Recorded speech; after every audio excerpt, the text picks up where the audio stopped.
Hello et bienvenue dans cette toute nouvelle vidéo.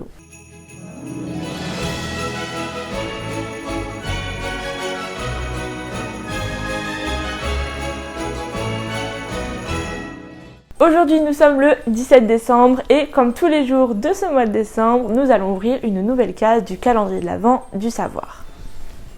Et aujourd'hui nous allons parler des Simpsons, ce qui me met en joie.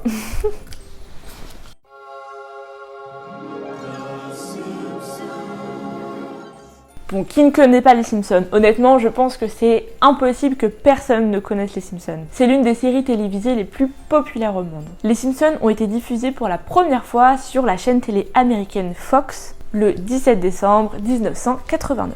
Cette série, qui met en scène une famille américaine moyenne, a été créée par Matt Groening, qui est également le producteur de Futurama. Bon, il faut savoir que Matt Groening a créé cette famille jaune en utilisant les prénoms de ses vrais proches. Par exemple, son père s'appelait véritablement Homer, sa mère s'appelait Margaret, qui a donné donc Marge, une de ses sœurs se nommait Lisa, et une autre de ses sœurs se nommait également Margaret, qui a donné Maggie. La famille des Simpsons se compose donc de 5 membres. On retrouve tout d'abord Homer, le père de famille, qui est inspecteur de la sécurité de la centrale nucléaire de Springfield. Il aime boire de la bière, manger, dormir et finalement ne rien faire. On trouve ensuite Marge, la mère de famille, qui est vraiment le stéréotype de la mère au foyer qui s'attelle aux tâches ménagères et qui s'occupe des enfants. Il y a ensuite Bart, un garçon âgé de 10 ans, assez rebelle et qui aime beaucoup s'adonner à faire des bêtises. Ensuite Lisa, qui est âgée de 8 ans et qui est vraiment l'intellectuelle de la famille. Elle est donc surdouée et passionnée de saxophone. Et enfin, on trouve Maggie, le bébé, qui ne parle pas et suce sa tétine à longueur d'épisode. Il existe aussi plein d'autres personnages qui gravitent autour de la famille Simpson, notamment Moe, qui est le propriétaire de la taverne de Springfield, Monsieur Burns, homme riche et particulièrement méchant, propriétaire de la centrale nucléaire de cette même ville, ou encore Ned Flanders, le fameux voisin chrétien des Simpsons. Dès leur diffusion, les Simpsons ont connu un véritable succès, d'abord aux États-Unis et puis rapidement à travers le monde. Et la série n'a cessé de se populariser année après année. Elle a remporté 24 Emmy Awards, qui sont des récompenses de télévision américaines, ainsi que 26 Annie Awards, qui elles récompensent des films d'animation américains. Aujourd'hui, la série compte 34 saisons et 738 épisodes, avec une durée moyenne d'environ 20 minutes. Donc si vous avez pour projet de regarder les Simpsons dans leur entièreté,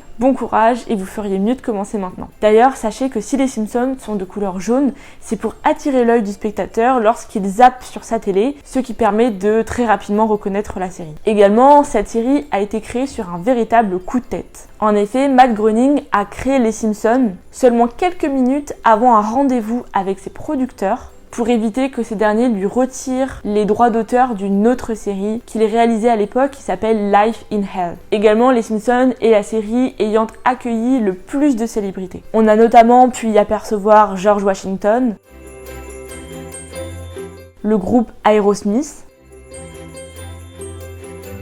Kennedy, Tom Hanks ou encore Britney Spears.